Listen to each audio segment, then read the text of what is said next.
Thank you. Good evening.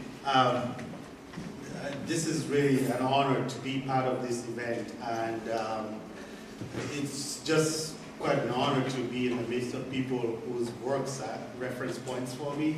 I just couldn't tell you what it felt to be.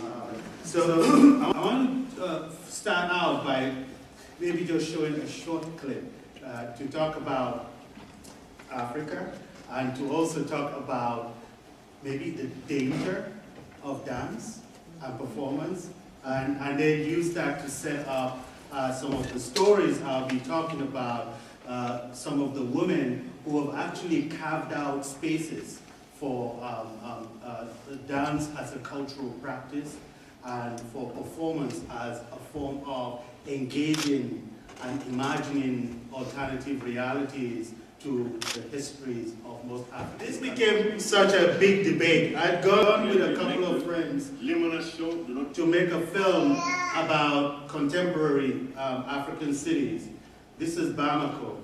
And every community we went to, the issue was, what's wrong with the women? What's wrong with the young girls? What's wrong with the young boys too? But there's this sense of disconnect and alienation between the older generation, who used to be real hot radicals. They read all the books, they went all over the world. Now they're in Mali, they sit under a tree drinking tea and bitching about these young people and their culture. And I found the issue was the younger generation had opened up spaces within the moral universe they're familiar with. And those spaces have become dangerous. And they want to do everything possible to ban these practices. And the Sabarni was actually a mixture. It was really a gender issue, but it was also about sexuality. And it was also these young women who were insisting that the morality of the dominant culture would not dampen their own expressions of their desires and their fantasies. I just want to talk a little bit about African bodies as texts, as archives, and methods. Originally, I had the ambition to actually talk about 4 African women who use dance for all kinds of cultural, political, and community-based discourses. But it's too ambitious, so I cut it down to 3 women. And the first 2 women, really women who have pioneered the creation of communities within which they can produce their own cultural practices. So the first person is Were Likin, who is Cameroonian but who lives in Cote d'Ivoire. And the other person is called Oyenike Ekundaye, who's generally known as a textile artist, but who started her career as a choreographer and used to perform with another set of people in Osogbo in Nigeria. Now what's different between these 2 women is that they weren't just working with any kinds of performers or any groups of performers. They've consistently worked with multiple generations that grew up in the communes they created in their various cities. In the case of Were Likin, she has a place called Kiyimbok in Abidjan, which is really a commune where all kinds of people who are dropouts from societies, who are actually feeling they're excluded by their parents, etc. All these young people go to this commune where they learn visual and performing arts. And dance and choreography is at the core of what they do. So that because the principle in Kiyimbok, which I'll talk about shortly, was to draw attention to the place of rhythm and structure. And so what she stresses in her pedagogy is the sensitivity to the body and to see the body as an accented body and to also use the body to create new accents of subjectivity. So the dancers, first of all, have to understand what it is in their society that has accented their bodies to be subordinated. And then they begin to break it down to begin to look for something else where they can imagine a universe that's beyond their subordination.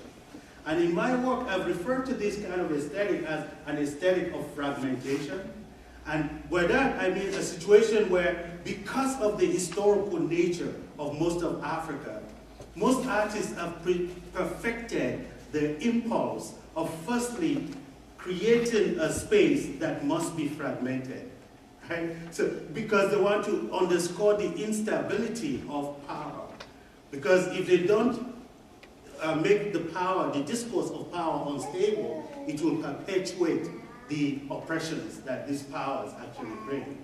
And so some of these artists that I'm referring to are not in the mainstream, but they've created their own mainstream. They've created what I'll call their own publics and their own commons. And they've used performance not only for entertainment, but to create the communities who would actually encounter social reality differently. So they're more proactive citizens, and it is that kind of work that excites me and which I want to share with you. Now, what I was talking about how Africa is seen is that in our continent, the body is marked by that very Atlantic modernity. And what I mean by that is that our bodies are accented by the Atlantic modernity, where the separations between us are determined, or were determined from Europe, right? And the languages of our national cultures were mostly European, right? And our indigenous cultures were either frozen in time by the dominant cultures, which are mostly colonial or neo-colonial, right? So what we got is that we see a continent where so many systems sit uncomfortably on top of each other, and people define their identities through the overlaps and the seams of these bodies and systems that dominate them. So in the United States or the Americas, we'll talk about African diaspora, right? But actually the point is, you're talking about the diaspora, forceful diaspora of a diasporic people. Right? So, because by virtue of the context, movements, and so on, voluntary diasporic situations on the continent, when slavery happened, the people who were enslaved were more cosmopolitan than was thought. Right? So they're not just simple-minded people living on trees that were priced out to be brought to the Americas. But they were themselves cosmopolitan people who had migrated from different parts of the continent, had mixed and created other global systems that networked Africa to Asia, the Middle East, and elsewhere, even before the Europeans stepped their foot on the continent. So you can imagine the trauma of that person in the New World. That it's not simply a question, because when people talk about the Middle Passage, people talk about an erasure of that Africa. Hell no. Actually, this is where Edward Glissant, the Martinican scholar, will tell you that actually no. That what happens, the archives of Africa, they're in the New World, not even on the African continent. Because what happens, it actually sees Africa and its various histories and identities that predated the Atlantic. He calls them rhizomorphic, right? Like the ginger plant, right? You cut it off, you plant it somewhere, it comes up again, and so on. So he actually makes the point that the folks we see in the New World, who we claim their Africanness were wiped out and they came into the New World with nothing, actually came with a lot more than exists on the African continent itself. Yeah? And so what then happens is, what are the kinds of texts that they produce? What are the usefulness of those texts in the societies they are produced for? Becomes the question. And how historical or how historically beneficial are they to the people who are in the audience?